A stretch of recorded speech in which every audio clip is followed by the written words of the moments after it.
Assalamualaikum warahmatullahi wabarakatuh.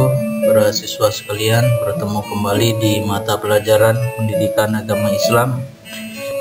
Di sesi yang ke-8 ini kita akan sama-sama membahas mengenai iman kepada kitab Allah Subhanahu wa taala. Subtema yang akan kita bahas adalah peduli kepada orang lain dengan saling menasihati sebagai cerminan beriman kepada kitab Allah Subhanahu wa taala.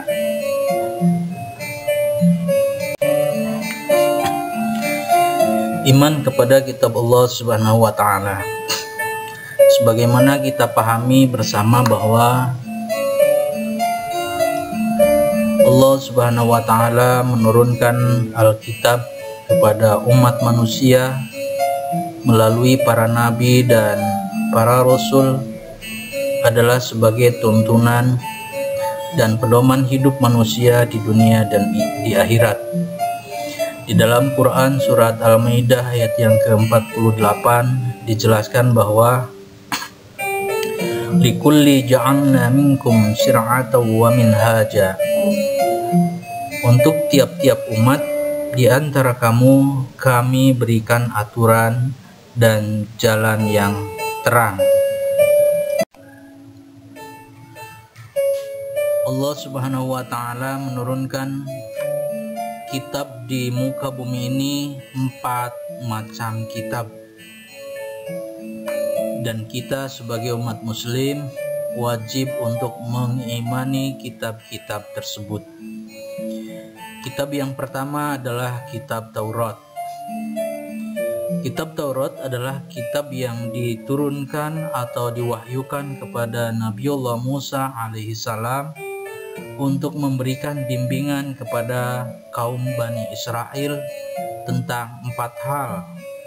Yang pertama, ajakan atau ajaran tauhid, yakni mengesahkan Allah Subhanahu wa taala. Yang kedua, berisi nasihat-nasihat kebaikan. Yang ketiga, hukum-hukum syariat. Dan yang keempat adalah kisah dan sejarah nabi-nabi terdahulu.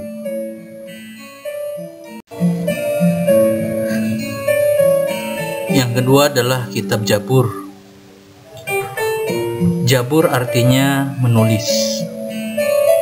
Kitab Jabur adalah kitab yang diwahyukan kepada Nabiullah Daud alaihissalam yang berisi ajaran tentang pertama, nasihat.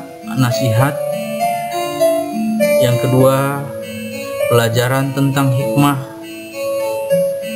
Yang ketiga, pelajaran tentang puji-pujian Allah Subhanahu wa taala, dan yang keempat adalah sanjungan kepada Allah Subhanahu wa taala.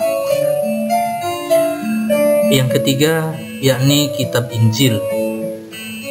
Kitab Injil adalah kitab yang diwahyukan kepada Nabiullah Isa alaihissalam yang berisi tentang ajakan umat untuk hidup dengan juhud, yakni menjauhi kerakusan dan ketamakan dunia.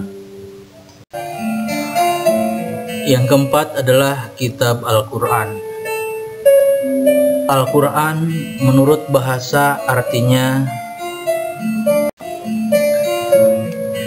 Al-Quran adalah kitab suci umat Islam yang dijamin kebenarannya dan tidak ada keraguan di dalamnya. Hal tersebut seperti yang dijelaskan di dalam Quran surat Al-Baqarah ayat yang kedua di atas. Di samping itu, Al-Quran adalah petunjuk bagi orang-orang yang bertakwa. Karenanya,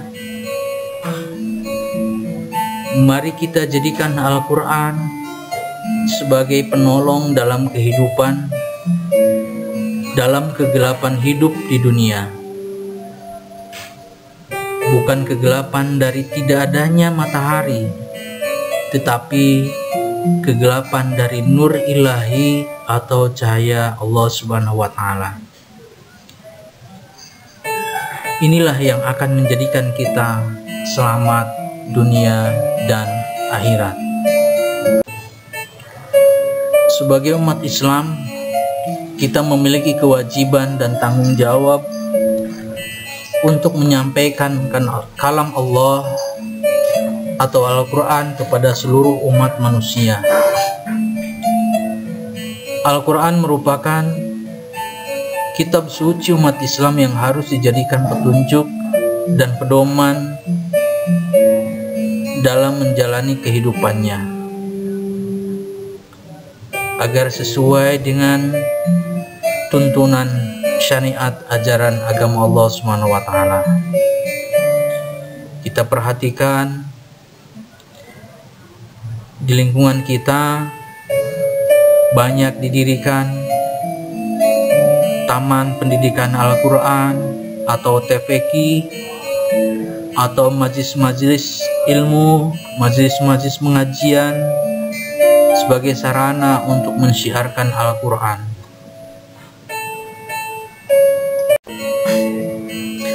Para siswa sekalian, di bagian akhir atau penutup pertemuan kita